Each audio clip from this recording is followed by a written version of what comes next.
Isaiah 40, Bible reading. Comfort for God's people. Comfort, comfort my people, says your God. Speak tenderly to Jerusalem, and proclaim to her that her heart service has been completed, that her sin has been paid for, that she has received from the Lord's hand double for all her sins. A voice of one calling, in the wilderness, prepare the way for the Lord. Make straight in the desert a highway for our God. Every valley shall be raised up, every mountain and hill made low. The rough ground shall become level, the rugged places a plain. And the glory of the Lord will be revealed, and all people will see it together, for the mouth of the Lord has spoken. A voice says, "Cry out." And I said, "What shall I cry?" All people are like grass, and all their faithfulness is like the flowers of the field. The grass withers, and the flowers fall, because the breath of the Lord blows on them.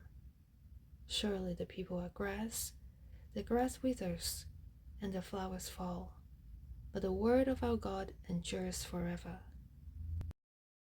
You who bring good news to Zion, go up on high mountain. You who bring good news to Jerusalem, lift up your voice with a shout. Lift it up, do not be afraid. Say to the towns of Judah, here is your God. See, the sovereign Lord comes with power, and he rules with a mighty arm. See, his reward is with him, and his recompense accompanies him. He tends his flock like a shepherd. He gathers the lambs in his arms and carries them close to his heart. He gently leads those that have young. Who has measured the waters in the hollow of his hand, and with the breadth of his hand marked off the heavens? Who has held the dust of the earth in a basket, or weighed the mountains on the scales and the hills in a balance? Who can fathom the Spirit of the Lord, or instruct the Lord as his counselor? Whom did the Lord consult to enlighten him, and who taught him the right way? Who was it that taught him knowledge, and showed him the path of understanding? Surely the nations are like a drop in a bucket. They are regarded as dust on the scales. He weighs the islands as though they were fine dust. Lebanon is not sufficient for altar fires, nor its animals enough for burnt offerings. Before him, all the nations are as nothing. They are regarded by him as worthless and less than nothing. With whom, then, will you compare God? To what image will you liken him?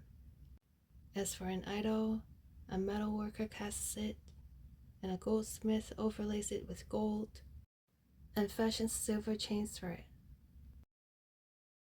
A person too poor to present such an offering selects wood that will not rot. They look for a skilled worker to set up an idol that will not topple. Do you not know? Have you not heard? Has it not been told you from the beginning? Have you not understood since the earth was founded? He sits enthroned about the circle of the earth, and his people are like grasshoppers. He stretches out the heavens like a canopy and spreads them out like a tent to live in.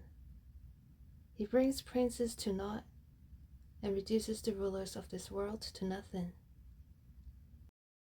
No sooner are they planted, no sooner are they sown, no sooner do they take root in the ground. Then he blows on them, and they wither, and a whirlwind sweeps them away like chaff. To whom will you compare me? Or who is my equal? Says the Holy One. Lift up your eyes and look to the heavens. Who created all these? He who brings out the starry hosts one by one, and calls forth each of them by name. Because of his great power and mighty strength. Not one of them is missing. Why do you complain, Jacob? Why do you say, Israel, my way is hidden from the Lord? My cause is disregarded by my God. Do you not know? Have you not heard? The Lord is the everlasting God, the creator of the ends of the earth. He will not grow tired or weary, and his understanding no one can fathom. He gives strength to the weary and increases the power of the weak.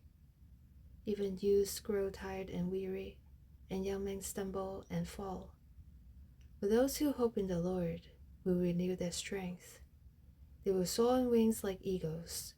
They will run and not grow weary. They will walk and not be faint. May the Lord bless the reading of his word. Amen.